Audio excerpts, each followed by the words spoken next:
Well, Major League Baseball may have opened the season, but it's the Rays' turn now. They host the Colorado Rockies at Steinbrenner Field. Outdoor baseball in Tampa, a season like no other for the Tampa Bay Rays, and we're excited to get it started because we have Marc Topkin of the Tampa Bay Times, a longtime only beat writer for the Rays with the Tampa Bay Times, going to join us, even though he's playing a little nicked up himself. Got to talk all things Rays today, opening day for baseball. Can't wait. It's going to be great. Before we get to him, though, we're going to remind you guys to get on down to International Plaza Mall, also in Tampa, and see our friends at Breitling Boutique. You talk about the Breitling company has been in business for, 140-something years, making great Swiss watches.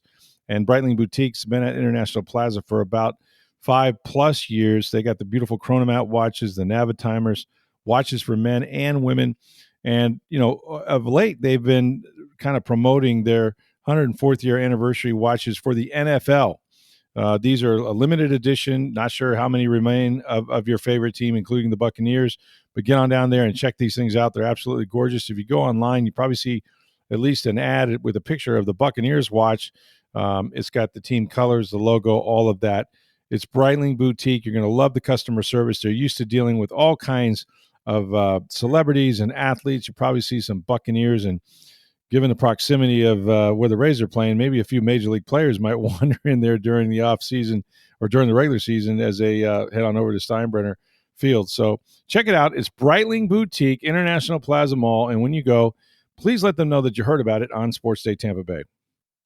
Should be a national holiday opening day for the Rays at least. And it's one of my favorite podcasts of the year because we get to talk to Marc Topkin about a new Rays baseball season. And Marc, you're the Shane McClanahan of baseball beat writers. I don't know who's had worse luck of late. Maybe too much has been made of it, but man, I know you're on the road to recovery. You're not going to miss opening day. Shane will, which means Ryan Pepio will get the ball. But look, all I can say is this is my opinion, and I don't know which way it'll go. The Rays, of course, with all the stadium drama and the hurricane, they will begin play for the entire season at Steinbrenner Field, and we'll get to the tour and all of that. But I have to tell you, it's in Tampa. It's outdoor baseball. This is setting up, and I think the fans will be energized. I believe the players will be energized, but it's setting up to be maybe the most unique Rays season that we've seen. Yeah, I mean, I guess probably you'd have to say the first one is in that Yes, short yes, of list course. also. But Mm-hmm. yeah, I mean, no doubt, and part of it, I know you referenced it, but just for the people that haven't heard my sob story, I fell at Port Charlotte at the field a couple weeks ago, broke my kneecap. It's a very painful injury. Trying to Mm. play through it here. I'm planning to go the opener. Was at the workout on Wednesday at Steinbrenner Field and survived Oof. that, but the timing of this, like just the thought of missing, missing the start of any season sucks, especially when you go through spring training. I've been doing it Sure. for 28 years now, but this season just seems so fascinating in so many ways, and what's going to unfold on the field, what's going to unfold with them playing outdoors, weather being an issue, some of the dynamics of that. What's the fan base, the makeup of the fan base going to be, especially when they play the Yankees? And then, of course, all the other things going on with the Rays, which is pretty much every level of stadium issue you can come up with. There's an uncertainty about that, including the future of the franchise itself, ownership, Tampa Bay area. So all of that on one big backdrop, and let's play ball today. Yeah, play ball. You'll play hurt, but you'll play. And you had a chance to. I know a lot of guys have seen that almost overnight transformation of that ballpark. It's a minor league ballpark, but it's. I think it's beautiful. It holds less than 11,000, just a little over 10,000. But they've repackaged it from a Yankees facility to a Rays facility. Um, how remarkable of a transformation has it been, and do you think it will feel like home before long? Yeah, it looks pretty good. I was over there, like I said, for quite a bit of time on Wednesday, and the business staff from the Rays just starting that process. They had about 4 days, and I think they said 3,000 pieces of signage and banners and things to put up that were for either Rays logos, the word Rays, Rays photos. signage for Rays sponsors. There's a couple of huge photos, one of McClanahan and one of Taj Bradley on the back of the scoreboard at the corner there of MLK and Dale Mabry, right across from Mm-hmm. Ray J. And Yep.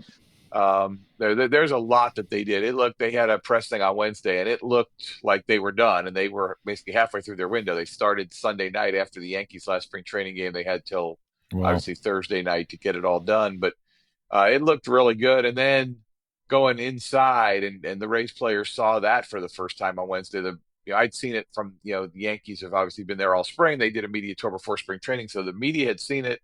Some of the Rays players had looked at the Twitter stuff and pictures and video, but some wanted to see it for themselves firsthand. And you want to talk about something that actually got like Rays, pro athletes impressed besides, fancy cars and nice watches and stuff. But these guys walk around that clubhouse today just with their jaws hanging down and, talking about the health club style weight room with the cardio deck and the indoor outdoor space that was in there, the dining room that's like is fancy as not fancy like a fancy restaurant, but it's fancy from a feeding a group of people category, made to order food, outdoor seating that looked like it was taken off the back deck of a Four Seasons or a Ritz Carlton somewhere. The just the physical size of the clubhouse, the training room is, I mean, there's some high tech stuff in there. I think they said some of the people couldn't even explain it to us. They were joking that there's 3 plunge pools, there's TVs. This is pretty clever. I never would have thought of this. The TVs are at pool level. So like if you're in the pool Yeah. because you're doing some therapy or something, the TV's right there at your level. You don't have to like strain your neck by looking up and have a sore neck or anything. So just all this massive amount of top, industry leading, top quality, highest tech stuff. So you saw a bunch of players walking around today going, wow, this is, it sucks that what happened that they're here, but wow, they were pretty excited by what they're going to be getting to live in and play in and work in over these next 6 months. Yeah, I think Yanni Diaz biceps got a little larger when he walked into that weight room. It was it was a good video of that, and I know he's excited. So let's go on the field because certainly we could fill up probably a couple days worth of stuff as far as the ownership and all that's going on. But this is opening day, man. It's about the game. It's about baseball, and it's interesting what the Rays have done and what they haven't done in the off season. I was listening to, I think it was Tom Verducci or Buster Olney or one of them saying that they were talking to the Orioles manager and they were like, "Hey, don't sleep on the Rays." And I don't know who would at this point because they're a perennial playoff team and have been for a long time, even when, of course, last year notwithstanding, but even when you don't expect them to do it, they find ways. But certainly this is a unique baseball team that they have. We talked about the pitching all in the offseason. And, here we are, opening day, and the opening day starter, Shane McClanahan, is not going to get the baseball to be Ryan Pepio, and that's because McClanahan, who is pitching great, I guess, Mark, you saw him in spring training. I think he was lights out, but then had a little twinge, I guess, in his tricep or whatnot. The good news is they don't think it'll be for very long. But here we go. You're talking about a pitcher that's had a history of arm trouble, and I think, going into the season, it's like, well, they got 6 starters and five spots, for one bone there. But this is what happens. You got to have this kind of pitching depth, and just what is sort of. I know Shane is bummed, but what is the sort of the prognosis for him and the Rays pitching staff? I mean, they're gonna survive if he's out a month or so. That's way better than anything he's experienced lately.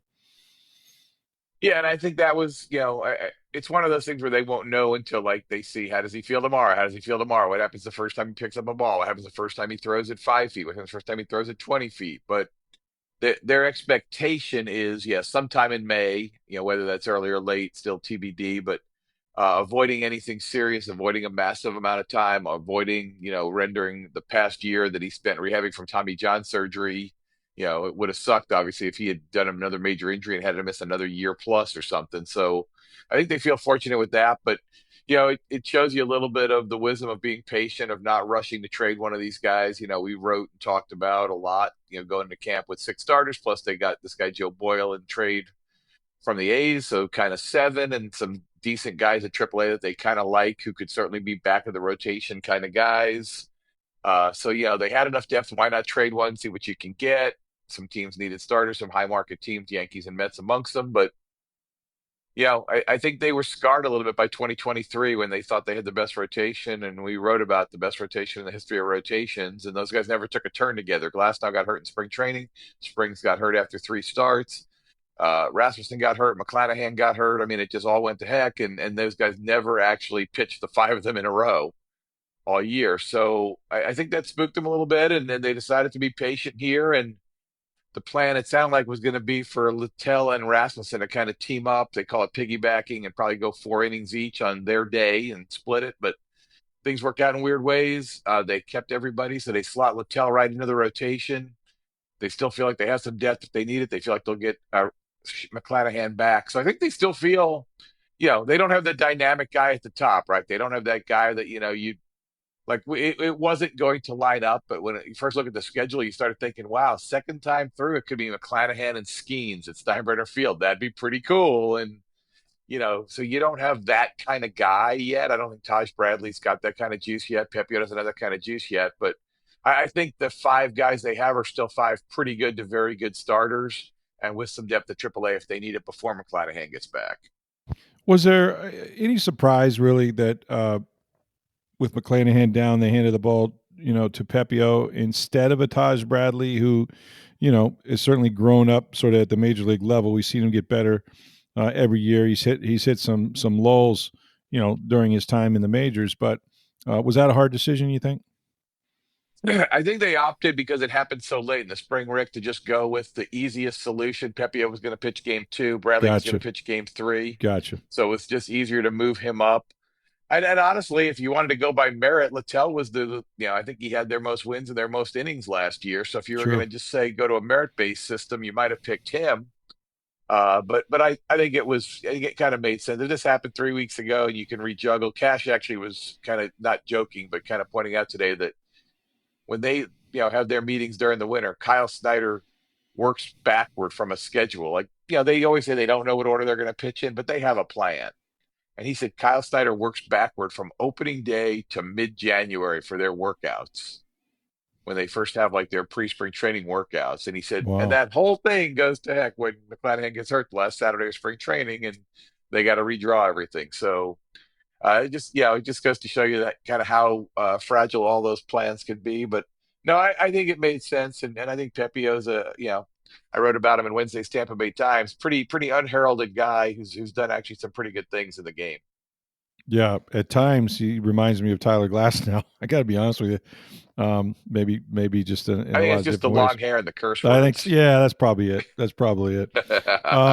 But nonetheless, okay. So as far as playing in this ballpark, again, an outdoor stadium, they're gonna have a lot of things to deal with as the summer goes on. It's going to be perfect weather to start this series, I think.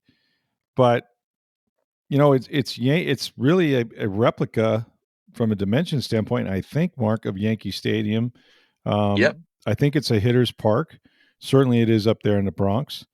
Uh, and so, when you think about right center field, right field, and you think about the power on this team, I think Brandon Lau and Josh Lowe, who's going to be a huge key to this whole thing. Junior Caminero can hit to any field and hit it a long way. Even Yandy Diaz has power to all fields. So, how will this ballpark, you think, play into a lineup that runs have always been something hard to come by, but then we have seen a lot of these guys when they're on and they're healthy hit some big flies. I mean, I think they think it's going to play more offensive. I think there's still some question over, most of the reference points that people have had in saying that is watching spring training games, right? So the weather is different, the humidity is different, the carry of the ball is different, the wind pattern is different. There's all these things about the weather that's nuanced, and what you see in February and March is not going to be the same as July and August. We know That's how, true. just walk out to your car in July and August when you tell me how you feel. Like it's different, Mm-hmm. right? The Mm-hmm. air feels heavy. The ball actually flies more sometimes. It's weird. So, there's minor league data and you can look at that and there's some numbers done on the parks and stuff. And over how it should be different, but that's also minor league hitters and minor league pitchers. So I don't think we know yet how major league hitters versus major league pitchers in a park of those dimensions in Florida weather yet. I don't think we fully know. That all being said, there's a lot of people who crunch numbers for a living, and they all think this is going to be an offensive, pro-offensive type situation. The Trop has been typically known to repress offense and be a pitcher's park, pitchers and defense. So it's going to be different for the Rays. Now, they need it right on the offensive side. They need that boost. If this gives Brandon Lau a chance to hit, 20 homers at home and 30 for the season, if it gives Josh Lowe a chance to hit 15 homers at home, whatever it ends up being, Jonathan Aranda, Richie Palacios. They've got some left-handed hitters who have some pop, right? So this should work to their advantage. Now, it should also work to the other team's advantages against the Rays pitching, but they're going to kind of play it as we've got good enough pitching to hold other teams down, but this will still help our offense. So we'll see, right? We'll see how it looks in April and May, but we'll also see how it looks in June, July, and August. Right. You ranked the players the other day in the Tampa Bay Times and on TampaBay.com in terms of just sort of importance, I guess, more than anything. Um, I'm not surprised, but I'm surprised a little bit. But like Josh Lowe is such a key to this team, and 2 years ago he certainly was one of their most productive players, hitters, and somebody that looked like they had a giant upside. And then injuries and different things, kind of derailed him a year ago. Talk about that. That what a healthy, productive Josh Lowe that plays 140 something games could do for this lineup. Yeah, I mean, I think the best thing I can give you is a stat that, I'm not a huge stat guy, quote unquote, but just happened to kind of play with some numbers one day at the end of that 23 season or during that off season and kind of put this together. And the only player in 2023 who had a better, you can group the numbers how you want, but essentially the main numbers, batting average, home runs, steals, RBIs, OPS, I think maybe those five things, six things in there. Yeah. Basically, the only better player in the major leagues was Ronald Acuna Jr., and he was the NL MVP. Like, I Wow. mean, that's how good Josh Lowe was in 2023. Like I Mm. said, parse the numbers how you want, but that was a realistic comparison. And look, 24, he was hurt in spring training. He never got untracked. He never felt comfortable. He was protecting the oblique when he came back the first time. He got in some bad habits. It changed his swing. I mean, Yeah. you could write a narrative why 2024 was not as good as 2023, and Josh is a little defensive about it, saying, look, when I was healthy, my numbers in 2024 weren't that bad. It's just the part of the year when I wasn't healthy that's what dragged him down. So look, you got to show it, and I think his attitude this spring I think's been really good. He's kind of taken on that. Look, I feel good. I'm going to be fine. Like I know it was wrong last year. I fixed it. We're good to go here. And he had a pretty good spring. He finished strong. He finished hot. I mean, they played a little scrimmage game, like 5, 6 innings on Wednesday afternoon, and Cash said one of the reasons to do it was for guys like Josh Lowe. He didn't want them to go 3 full days without getting a quote unquote competitive at bat or two, and just to be in the box and facing a major league pitcher. So I think he is well positioned to have a good year. I think he's mature enough that if the first week doesn't go well, he doesn't throw bats and say, "Oh, here we go again." I think he's got a sense of how good he can be and how frustrating the game still is. And he had a little pattern of that too, is he had like a really good minor league year, and then he got called up and he had a really rough year going back and forth between the majors and minors. And then he had the really good year. So there's been a little history of when he has a bad year, he can follow it up with a good year, and I think he's primed to do that. Yeah, the ballpark certainly made for him. There are going to be some new faces, and maybe not some new faces, but in new places. And any team, of course, you look up the middle of the lineup and middle of the defense. Johnny DeLuca is going to be their center fielder, at least to start out, the everyday guy. And how big of a role is that going to be? How closely will the Rays? Where will they benefit the most from him? Defensively, offensively, combination. Like, what do they need from Johnny DeLuca? I think the big difference that they're hoping for is consistency. The reason they traded Jose Siri and handed the job to Johnny DeLuca certainly wasn't just his stats last year. His stats last year weren't very good, but they felt like once he remember he broke his wrist in the Dominican in spring training. He took a while to Right. get going. He had the really hot debut. He drove in like 10 runs in the first 5 games, but then he kind of cooled off for a couple months. And I think they felt like when he got a chance to play regularly after they traded a Rosarena over those last couple months, like the last 6 weeks or so specifically, he had some pretty good numbers. He was very consistent. He put up some solid numbers. They think the defense is really good. And look, Jose Siri was very entertaining to watch, but if you watch a lot of race games, you admit there were days when you saw him maybe lollygag a little bit after a fly ball and you thought, oh boy, this thing's going to drop. And sometimes it did. And he'd make spectacular catch, he'd make amazing throws, but he also didn't make some routine plays. So I think they're expecting Johnny DeLuca to be super consistent, make all the good plays, make the occasional great play, and give good at bats and provide some consistent offense. If he doesn't, and depending on what a young man named Chandler Simpson does at AAA, Mm. who we saw in spring training and has got that game-changing speed and a throwback style that people will love, I think you could see him sooner than later this season. But I think Johnny DeLuca is going to get a pretty good run for a few months at least to see what he can do. You mentioned Chandler Simpson, and he certainly was a guy that lit up everybody's eyes in spring training. Players that have gone down, for rehab assignments or whatever that have played with them were just impressed. I know DeLuca has more experience and maybe a little more of an established major league player at this point. But man, this guy is such a weapon, Mark. With his speed and just ability to force action on the bases. How long before we see him? I mean, he seems like he could be a weapon for them sooner than later. Well, I think we're going to find that out over the first couple months of the AAA season, Rick. He hasn't played above AA yet. He moved up there from A last year, so he doesn't have a full season at AA. He hasn't been to AAA yet. He is a very exciting player to watch. Like I said, we saw a little bit of in spring training. He plays an old school style. He doesn't swing and miss much. He puts the ball on the ground. He runs super fast.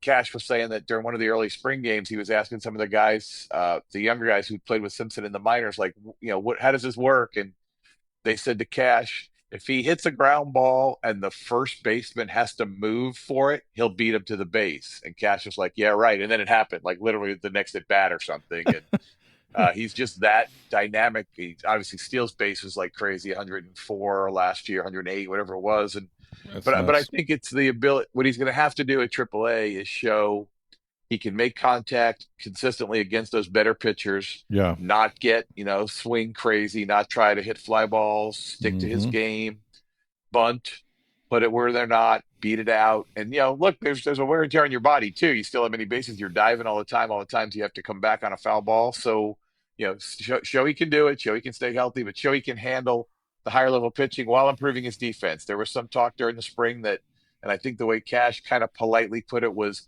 he has to time up his instincts and his speed, and he Mm. has to kind of get those to mesh to where it's a smoother route to a ball. It's a quicker route to a ball. He doesn't have the greatest arm, but if you're that fast, sometimes it doesn't matter, and you can offset that. So I think as much as they hope Johnny DeLuca does great and hits 300 and plays Gold Glove defense, they'll be watching Chandler Simpson at AAA and giving him some leeway there to see how he does, but to see if that game is converting, if he's transitioning to being able to do it at AAA. He's done it every other level. He played at UAB, played at Georgia Tech. He's worked his way through the minors. He's kind of stair-stepped his way a couple levels a year, but he's got to do it now at the highest minor league level and then eventually at the major league level. And he's a center fielder, right? I mean, play the outfield, obviously, but is he primarily a center fielder? Yeah, I think just because of the speed, he's the kind of guy you want to put in center. And then look, it is game-changing speed. I mean, in the outfield and then on the bases, and just again in the spring training environment, you saw it, and it was pretty impressive. One of those guys, and it seems like we've talked about Rays and Rays catching almost since the advent of the franchise, but um, to get a guy like Danny Jansen, and first of all, what is his health? I think he might have had been nicked up a little bit during the spring. Not Yeah, only he the hand, came out of that Wednesday inter squad scrimmage, whatever it was, yeah, yeah, feeling pretty good, and the Rays said they were pretty confident that he should be good to go on Friday. So it sounds like, unless he wakes up this morning not feeling good or something, he should be in the lineup on Friday. And he's had a series. He's a weird guy because you look at his list and he's got a bunch of IL stints, but they're things like foul ball off the hand, hit by a pitch, just not controllable things. It's not like he's got muscle pulls all the time because he's not in shape or something like that. It's just been some bad luck, and being a catcher, you obviously expose yourself to a lot of that. But this is like a little rib muscle thing. If he can get past that, they've been in love with what he's done all spring, the way he's ingratiated himself. I made a point of learning all the pitchers, made a point of catching every pitcher, like early on, even like working out of turn to make sure he caught everybody. coming out of exhibition games and staying in the dugout to talk to Snyder and Cash about the pitcher that was on the mound. Like, what does he like to do in these situations? And really, really very professional introduction for a guy who's on a 1 year deal, basically. Yeah, for sure, and that position is so critical. Just handling all those different pitchers and the different styles of pitching that they have on this Rays staff. All right, the guy that I think will stir the drink, Mark, and he's what, all of 22 years old. We saw him for about 50 so games a year ago, but you've been around this game long enough to know and know when the sound of the bat hitting the ball is a little bit different. And Junior Caminero, who I thought he's been surprisingly good in the infield. I heard a lot about it. He had to work on his defense. He's made some spectacular plays for sure. But this is a young superstar in the making, perhaps, and yet there's a lot of expectations. He came out of, the summer league with that big home run and the bat flip that may not have come down yet, but he's going to bring um, just the highest ceiling on this baseball team if he can stay healthy and play every day. What are the expectations? What are his expectations? And are they realistic? Because there's just so much talk about him.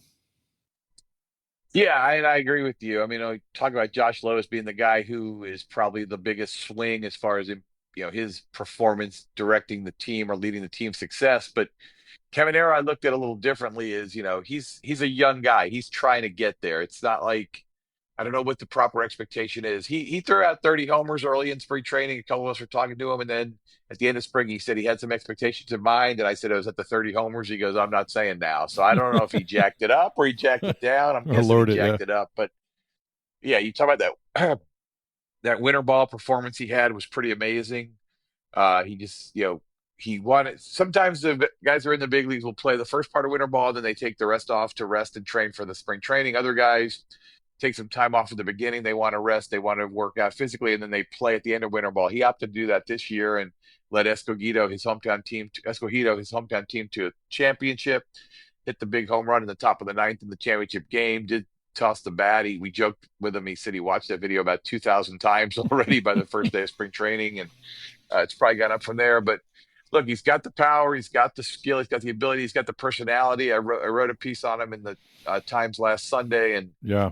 talk about a funny situation. Luis Rojas is the general manager of the Dominican team of Escogido.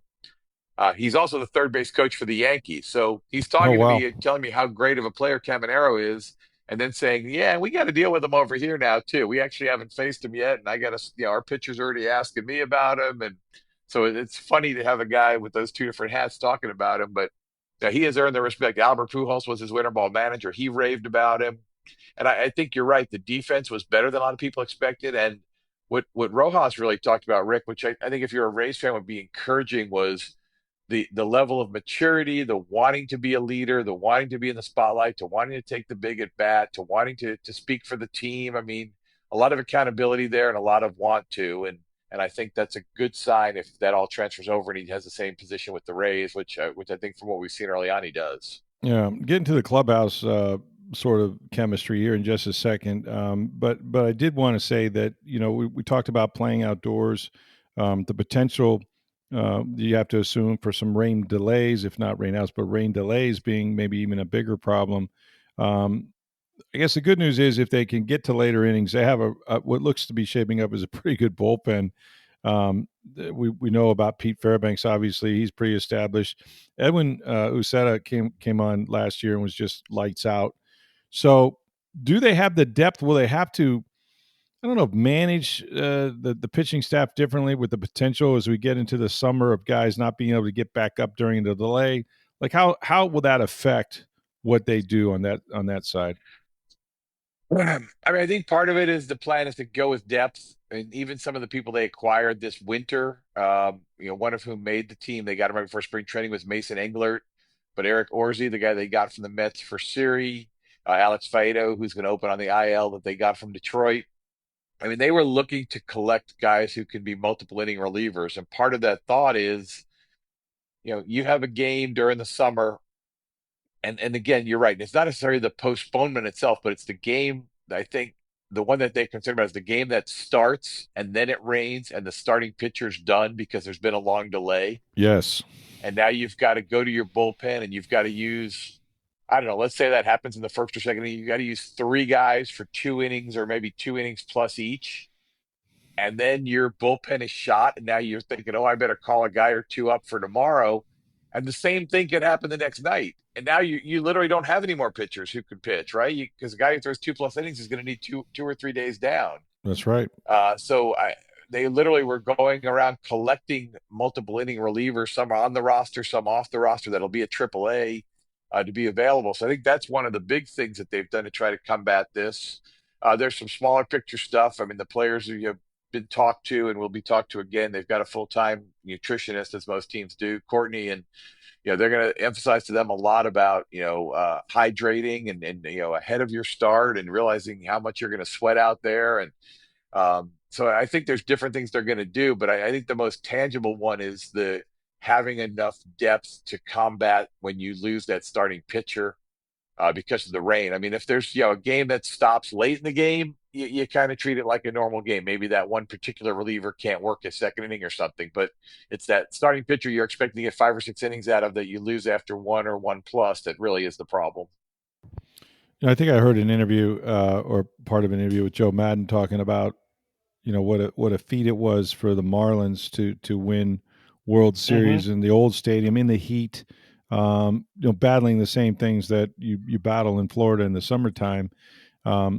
There's a cumulative effect, I think, Mark, of playing in this. Now I know, the Major League Baseball has done its best to sort of flip the schedule a little bit where a vast majority or a good number of games are at home when the weather is still relatively bearable, but that puts them on the road an awful lot after the All-Star break.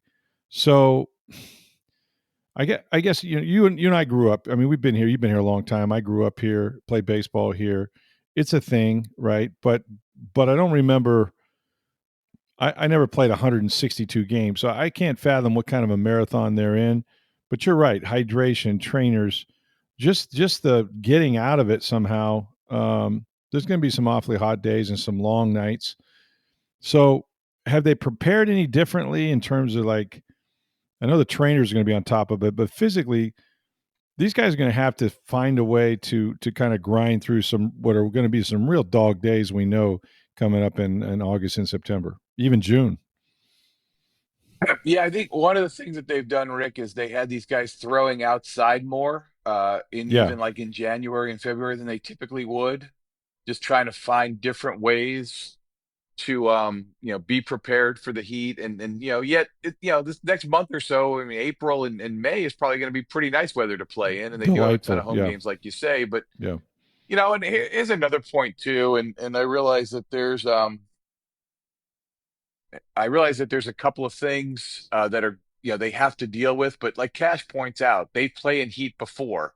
They've played outside before. They had a couple series last year in Atlanta and Pittsburgh that he still thinks were the hottest games he was ever in uniform for, and he's been in uniform for 20 years as a big league player, It's coach, and hot everywhere in manager. the summer, Mark. You know Right. that. I mean, where you want to go, Baltimore Washington. Baltimore deals with a lot of heat and a lot of Ooh, rain. yeah, It's not like this isn't we're not talking about something that happens on another planet. It's just that that's right. it's unusual for these guys because they haven't had to deal with it. Maybe it's a little longer season here. Maybe the amount of rain we get's a little bit different. The fact that it's every night, but I mean, there's guys that tell you if you cover a game in Cincinnati on a getaway day, prepare to miss your flight. Like it's gonna rain. It rains every Yeah, time there's a day game in Cincinnati. Like there's just stuff that happens around the game. So this isn't incredibly foreign. Um, but I just like it's not from another planet. They just have to learn how to deal with it. But part of that was getting these guys like to run a little more, to throw a little more outside, do stuff that typically they do when it was 72 and no atmosphere. Mark. The one thing about this season, and they're used to playing half their games outside anyway, or the majority of them. But you were used to also having 72 degrees in the trop. That's the positive. There's no rainouts, but you also have artificial surface, which has a toll. And if you had a 6 or 7 game homestand, let's say, and then you go back outside, you're no longer looking through the rings and everything for fly balls. There's an adjustment period, I would think, after being indoors in the trop so much. Now everything's outside, or except when you go to other stadiums that might have a roof. But for the most part, there'll be a consistency, I think, to this year that you won't have to make that adjustment, which might in and of itself be a nice break. Yeah, and I think that's one of the things that initially a lot of us talking about and writing about the playing at Steinbrenner Field, we're kind of all locked in on the negative aspect from the weather standpoint.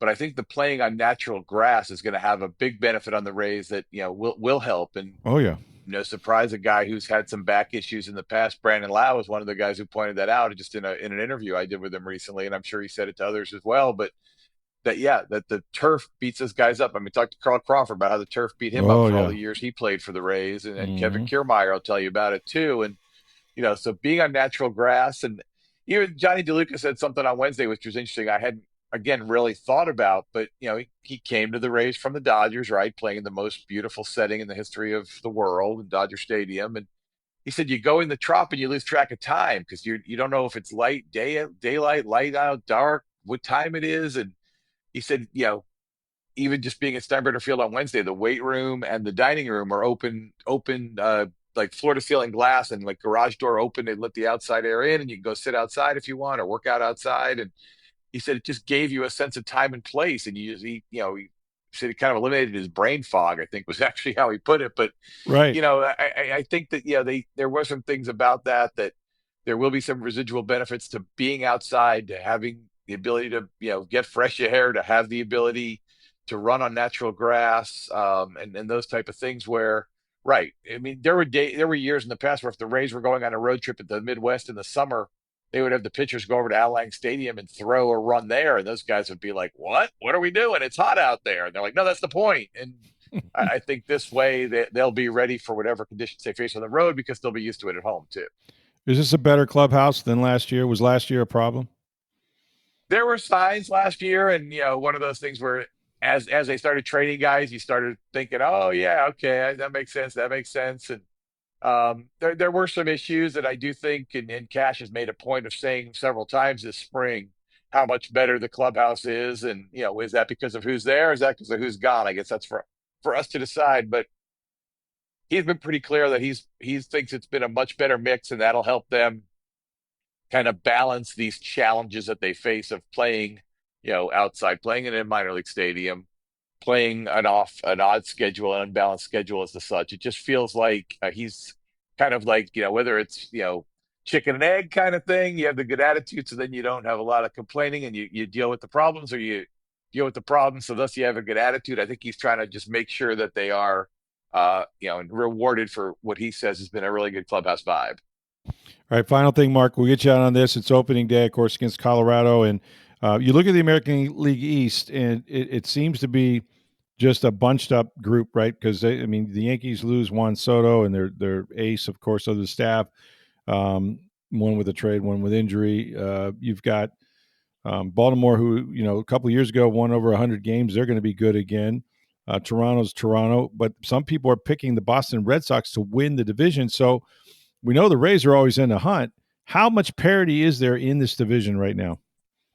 I mean, I think as you sit here, at least as I sit here today, and then we're at obviously the start of the season with the Yankees injuries, bringing them back to the pack a little. I think you can look at each of the other teams in the East, and you could say they did some good things this offseason, but there's some things they didn't do, or things that they did that didn't make as much sense, or there's areas of their teams in each case that could use improvement. And I think, the Rays are obviously among those, but I think you can make the case in doing that any of the five teams could probably win this division.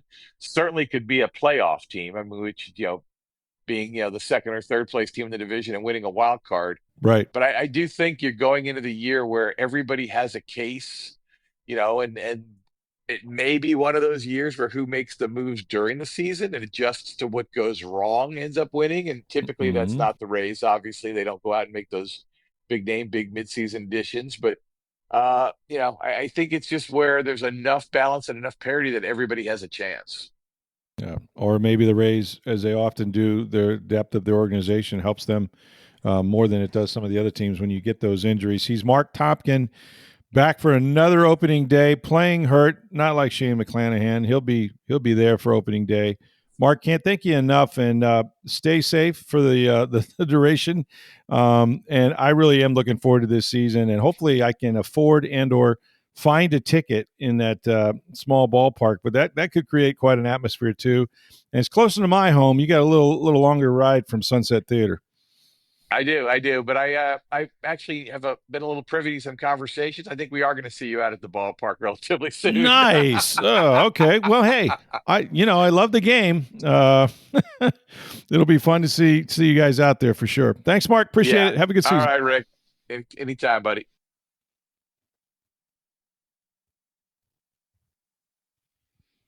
There is nothing like baseball's opening day, and of course, opening day for the Rays has seen plenty of those, and this one is going to be unique and exciting, and I know the fans that'll be there should enjoy the atmosphere for sure.